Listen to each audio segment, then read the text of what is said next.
تلاش حق، بندگان خدا کی رہنمائی اور احترام آدمیت۔ اللہ تعالیٰ نے ہمیشہ اپنے نبیوں اور رسولوں کو یہی پیغام دے کر انسانوں کے پاس بھیجا۔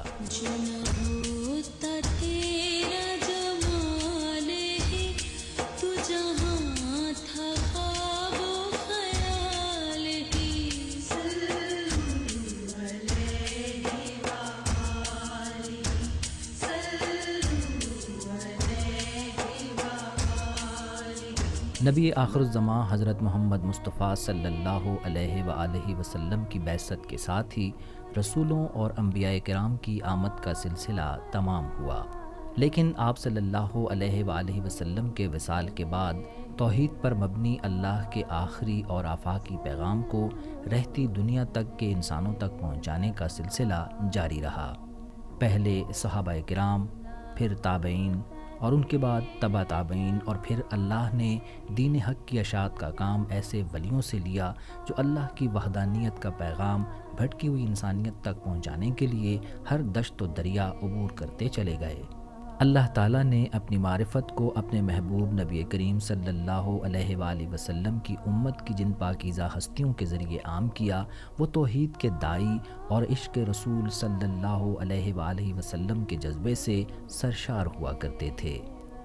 دین حق کے فروغ اور راہ حق سے بھٹکے ہوئے انسانوں کو ہدایت کے ٹھنڈے میٹھے چشمے سے سیراب کرنے کے لیے اپنا وطن چھوڑ کر دور دراز ملکوں کا سفر اختیار کرنے والے بزرگوں میں ایک نام حضرت شاہ قبول اولیاء رحمۃ اللہ علیہ کا بھی ہے۔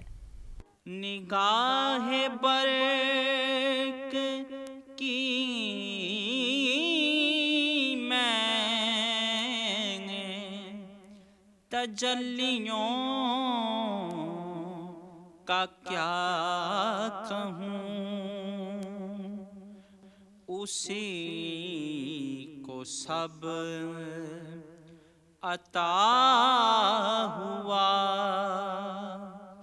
کہ جس پہ پڑ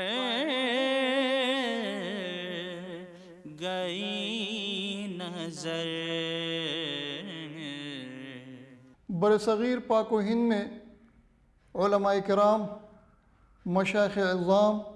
اور صوفیاء کرام نے لوگوں کی اصلاح اور دین اسلام کی خدمت کے لیے جو کارہائے نمایاں انجام دیے ہیں، ان میں ایک نام حضرت شاہ قبول اولیاء رحمۃ اللہ علیہ کا بھی ہے۔ آپ کی آواز سنتے ہی دور دراز سے لوگ آنا شروع ہوئے اور اس طریقے سے پورے علاقے میں آپ کا نام روشن ہوا۔ آپ کا مزار مرجع خلائق ہے، اور جن لوگوں کو اللہ تعالیٰ نے دنیا میں درجات عطا کیے ہیں، قیامت کے دن بھی اللہ تعالیٰ ان کو اعلیٰ درجات سے نوازے گا۔ اللہ تعالیٰ قرآن کریم میں فرماتے ہیں، ان اولیاء اللہ لا خوف علیہم ولا هم یحزنون۔ اللہ کے جو دوست اور ولی ہیں ان پہ کوئی خوف اور کوئی غم نہیں ہوگا۔ الذین آمنوا وکانوا یتقون، یہ وہ لوگ ہیں جو ایمان لائے اور تقوی اور خوف خدا رکھتے تھے۔ لہم البشریٰ فی الحیات الدنیا وفی الآخرہ، ان کے لیے دنیا میں بھی خوشخبری ہے اور آخرت میں بھی خوشخبری ہے۔ حضرت شاہ قبول اولیاء رحمۃ اللہ علیہ کا شمار ان اولیاء کرام میں ہوتا ہے جنہوں نے دین اسلام کی اشاعت کے لیے اپنا گھر بار چھوڑا اور ایک نگر سے دوسرے نگر سفر کرتے ہوئے بالآخر مراکش کی بندرگاہ سے دریائے سندھ کے کنارے آباد ایک تاریخی شہر ٹھٹھہ جا پہنچے، جو اس وقت اولیاء کرام اور صوفیاء اعظام کا مرکز سمجھا جاتا تھا۔ وادی سندھ میں آپ کی آمد محض اتفاق نہ تھی، بلکہ یہیں آپ کی ملاقات اپنے پیر و مرشد سے ہوئی، جنہیں دنیا حضرت شاہ عنایت شہید رحمۃ اللہ علیہ کے نام سے جانتی ہے۔ آپ نہایت چھوٹی سی عمر میں حبشہ کے شہر طنجہ سے تشریف لائے اور سندھ کی سرزمین پر آئے۔ اس وقت شاہ عنایت رحمۃ اللہ علیہ کا بہت چرچا تھا۔ وہاں آ کر ان کے دست مبارک پر بیعت کیا اور خدمت کی، اور خدمت کے ساتھ ساتھ اسلام کے گہرائیوں سے اپنے آپ کو آگاہ کیا۔ جب ان کی تربیت ہو گئی تو ان کے پیر حضرت سید عنایت شاہ نے انہیں اجازت دے دی اور خرقہ بخشا۔ حضرت شاہ قبول اولیاء رحمۃ اللہ علیہ اپنے مرشد کے حکم پر رخت سفر باندھتے ہیں اور سندھ سے آگے بڑھتے ہیں اور پھر اس سرزمین پر پہنچتے ہیں جس کو صوفیہ کی دھرتی کہا جاتا ہے۔ یہ شہر ملتان کے نام سے مشہور ہے۔ کا کیا کہوں، حضرت بہاؤالدین زکریا رحمۃ اللہ علیہ اور حضرت شاہ رکن عالم رحمۃ اللہ علیہ کے روحانی فیض سے سیراب ہونے والی ملتان کی سرزمین پر حضرت شاہ قبول اولیاء رحمۃ اللہ علیہ کا قیام مختصر رہا۔ حضرت سید شاہ قبول اولیاء رحمۃ اللہ علیہ پیر صاحب کے حکم کے مطابق وہاں سے چل دیے اور انہوں نے پہلا پڑاؤ ملتان شہر میں ڈالا۔ آپ نے اولیاء کرام کی سرزمین میں جب قدم رکھا تو تمام اولیاء کرام کے حضور جا کے سلام اور پیش کرنے کے بعد اجازت لی، اور وہاں پہ جو مقام تھا جہاں پہ آپ ٹھہرے اور پڑاؤ ڈالا وہ مقام گجر کھڈا کا مقام تھا، آج بھی گجر کھڈا کے نام سے مشہور ہے۔ آپ نے وہاں پہ ایک مختصر سا قیام کیا اور وہاں پہ کافی لوگوں نے آ کے بیعت کی اور آپ نے دین اشاعت کے سلسلے وہاں شروع کیے۔ وہاں پہ ایک خلیفہ اپنا مقرر کیا جس کو آپ نے کچھ ڈیوٹیاں، کچھ فرائض ان کے حوالے کیے اور وہاں سے آپ اب اگلی منزل کی طرف چل پڑے۔ کشمیر میں رشد و ہدایت کی شمع روشن کرنے کے بعد حضرت شاہ قبول اولیاء رحمۃ اللہ علیہ کا دوسرا پڑاؤ وادی ہزارہ میں واقع ہری پور کے نواحی علاقے سرائے گدائی کے قریب دریا کے کنارے پھیلا وہ بیابان جنگل تھا جس کے ایک ٹیلے پر موجود لحد سے مشابہ غار میں انہوں نے چلہ کشی کی۔ یہ چلہ گاہ جس کو بھورا شریف کہتے ہیں، بھورا ہزارے کی زبان میں کچی غار کو کہا جاتا ہے۔ آپ نے اس طریقے سے اس کچی غار میں چلہ کشی کی کہ دن کو آپ کچھ آرام کر لیتے ہوں گے مگر رات ساری جاگتے تھے، اور نصف شب جب پہنچتی تھی تو آپ ایک گھڑا لیتے تھے، باہر پانی سے بھر لیتے تھے، سر پہ اٹھاتے تھے اور مسجد جو وہاں سے کوئی 2-2.5 کلومیٹر کے فاصلے پہ ہوتی تھی، رات کو جا کر مسجد میں پانی بھر دیتے تھے، اس لیے کہ صبح جب نمازی آئیں ان کو پانی تیار ملے۔ ایسا ہی ہوا، تقریباً 12 سال آپ نے عبادتیں بھی کیں اور مسجد میں پانی بھی بھرتے رہے، اور صبح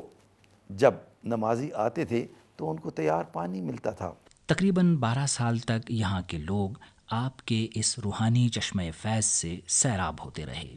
اور اسی نسبت سے یہ علاقہ آج بھورا شریف کہلاتا ہے۔ ہزارہ کے بعد حضرت شاہ قبول اولیاء رحمۃ اللہ علیہ اٹک کے علاقے مانسر شریف میں کچھ عرصہ قیام کرنے کے بعد 1147 میں پشاور تشریف لے آتے ہیں اور پھر اسی شہر کو ہمیشہ کے لیے اپنا مسکن بنا لیتے ہیں۔ حضرت سید شاہ قبول اولیاء جب اس خطے میں تشریف لائے تو یہاں کے جو لوگ تھے وہ کفر و شرک میں مبتلا تھے۔ آپ کی برکات اور آپ کی کرامات اور آپ نے ان کا تزکیہ قلب کرتے ہوئے ان کو اللہ سے ملایا۔ یہاں کی بہت ساری بستی جو کفر و شرک میں مبتلا تھی وہ دین اسلام کی جانب راغب ہوئی۔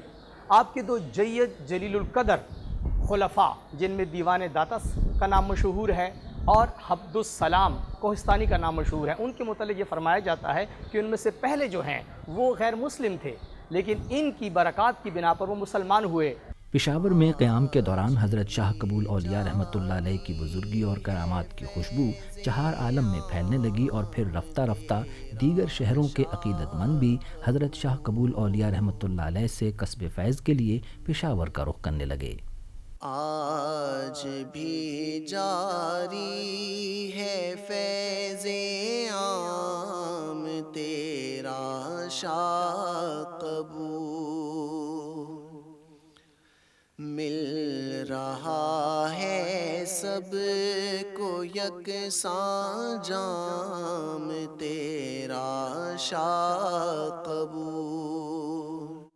جس دور میں حضرت شاہ قبول اولیاء رحمۃ اللہ علیہ نے پشاور کو اپنا مسکن بنایا وہ مغلیہ دور کا آخری عہد کہلاتا ہے، جب بر صغیر پر محمد شاہ رنگیلا کی حکمرانی تھی۔ حضرت شاہ قبول اولیاء رحمۃ اللہ علیہ نے پشاور میں جس ندی کے کنارے اپنا ڈیرا جمایا وہ علاقہ ڈبگروں کی ایک چھوٹی سی بستی تھی جسے آج شاہ قبول اولیاء کالونی کہا جاتا ہے۔ آپ کی کرامات کے بارے میں لوگوں نے فیض حاصل کیا تو پھر یہاں پر ایک بہت بڑا ان کا حلقہ ہوا اور اسی مقام پر پھر آپ نے شادی بھی کی۔ شادی کے بعد آپ کی جو اولاد ہوئی اس اولاد نے بھی آپ نے والد کے زیر سایہ اسلام اور اسلام کی گہرائیوں کو حاصل کرتے ہوئے تبلیغ دین کا سلسلہ شروع کیا، اور آج سرزمین خیبر پختونخوا کے علاوہ کشمیر، پنجاب اور مختلف مقامات پر بھی حضرت سید شاہ قبول اولیاء کے ایسے ایسے مقامات ہیں، ایسی ایسی درگاہیں ہیں جہاں سے لوگ شب و روز فیوض حاصل کر رہے ہیں۔ حضرت شاہ قبول اولیاء کے مزار سے متصل جامع مسجد شاہ قبول اولیاء رحمۃ اللہ علیہ کی یادگار ہے، جس کی بنیاد آپ رحمۃ اللہ علیہ نے خود اپنے دست مبارک سے رکھی تھی۔ مسجد سے ملحق مدرسہ علوم دینیہ کی کرنیں پھیلانے کا ایک اہم ذریعہ ہے، کیونکہ نہ صرف قرب و جوار کے بچے اور بچیاں اس مدرسے سے فیض یاب ہو رہے ہیں بلکہ دور دراز سے بھی علم کی تشنگی بجھانے والے یہاں پہنچتے ہیں۔ سیدنا و مولانا